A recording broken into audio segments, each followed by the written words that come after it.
Hello കൂട്ടുകാരെ, unconditional ലവിനെ കുറിച്ച് already ഒരു കണ്ടൻറ്റ് ഞാൻ അപ്ലോഡ് ചെയ്തിട്ടുണ്ട് ജസ്റ്റ് ഇതിനു മുമ്പായിട്ട്. അപ്പം ആ ഒരു പാർട്ട് 1 കൂടെ കണ്ടു നോക്കാനായിട്ട് ശ്രമിക്കുക. അപ്പോൾ പാർട്ട് 2 ആക്ച്വലി അൺകണ്ടീഷണൽ ലവ് എങ്ങനെയാണ് നമ്മൾ റിഫ്ലക്റ്റ് ബാക്ക് ചെയ്യുന്നത് ടു ദ യൂണിവേഴ്സ് ആയിരിക്കാം, യൂണിവേഴ്സിലേക്കായിരിക്കാം, മറ്റുള്ള ആൾക്കാരിലേക്കായിരിക്കാം, ഈവൻ നമ്മളുടെ ട്വിൻ ഫ്ലെയിമിലേക്കായിരിക്കാം. നമ്മളുടെ ട്വിൻ ഫ്ലെയിമിൻ്റെ കാര്യത്തിൽ വരുമ്പോൾ അത് നമ്മൾ തന്നെയാണ് ഇൻ ദ അതർ ബോഡി. ഇനിയൊരു ബോഡിയിൽ നമ്മളുടെ തന്നെ ഇൻകാർണേഷനാണ്. പക്ഷേ അവിടെയൊക്കെ നമ്മളുടെ മൈൻഡ് ഓറിയൻറ്റഡ് ആയിട്ട് നമ്മൾ ആലോചിക്കുമ്പം ട്രിഗർ, അതായത് മിറർ സോൾ ആയതുകൊണ്ട് തന്നെ തന്ന ട്രിഗേഴ്സ്, ഗ്രോത്തിന് വേണ്ടി തന്ന ട്രിഗേഴ്സിനെ പലപ്പോഴും നമ്മൾ പേഴ്സണലായിട്ട് എടുക്കും. എഗെയിൻ അത് പാർട്ട് ഓഫ് ദ ജേർണി തന്നെയാണ്. ആ ഒരു സമയത്ത് നമ്മൾ വളരെയധികം ഒരു പെയിനിലൂടെ കടന്നു പോകും, ഒരു ഹേറ്റ് റേറ്റിലൂടെ ഒക്കെ കടന്നു പോകും. അവിടെ നമ്മൾ ഫൊർഗീവ്നെസ് കൊടുത്തുകൊണ്ട് വരുമ്പോഴത്തേക്ക് നമുക്കിവിടെ ശരിക്കും ആ ഒരു ഫൊർഗീവ്നെസ് കൊടുത്തുകൊണ്ട് വരുമ്പോൾ മാത്രമേ നമ്മൾക്ക് അൺകണ്ടീഷണൽ ലെവലിൽ ഇരുന്നു കൊണ്ട് ഒരു ബൗണ്ടറീസ് സെറ്റ് ചെയ്യാൻ പറ്റത്തുള്ളൂ ട്വിൻ ഫ്ലെയിമിൻ്റെ കാര്യത്തിൽ. അതേപോലെ തന്നെ അതർ സോൾസ്, നമ്മൾ ഈ പറയുന്ന കാർമിക്സ് ആവാം, സോൾമേറ്റ്സ് ആവാം, കാർമിക് സോൾമേറ്റ്സ് ആവാം, ഒത്തിരി നിർവചനങ്ങൾ ഇന്നത്തെ ഈ ഒരു സോൾ ജേർണിയിൽ നമ്മൾക്ക് ഡെഫിനിഷൻസ് ആയിട്ട് ഉണ്ട്. സോ അത് എന്താണെങ്കിലും അതൊരു സോൾ കോൺട്രാക്റ്റ് ആണെന്ന് മനസ്സിലാക്കുക.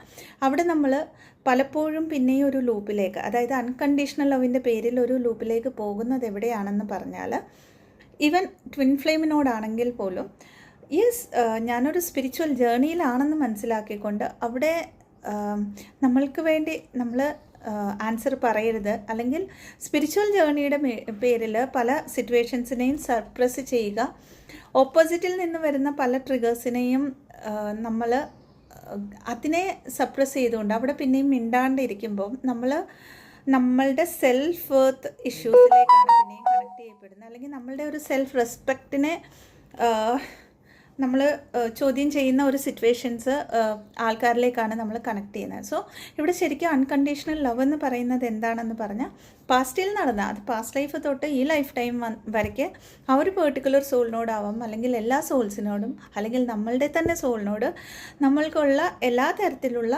കാര്യങ്ങൾക്കും നമ്മൾ അതൊരു ലെസൺ ആണെന്ന് മനസ്സിലാക്കിക്കൊണ്ട് അവിടെ പെയിനിനെ ഹീൽ ചെയ്തുകൊണ്ട് നമ്മൾ അൺകണ്ടീഷണൽ ലവിലേക്ക് വരിക.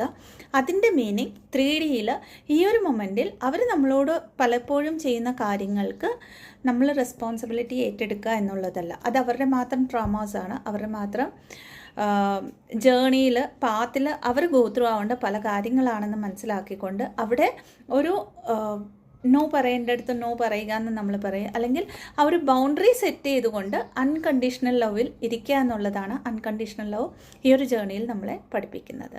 Thank you.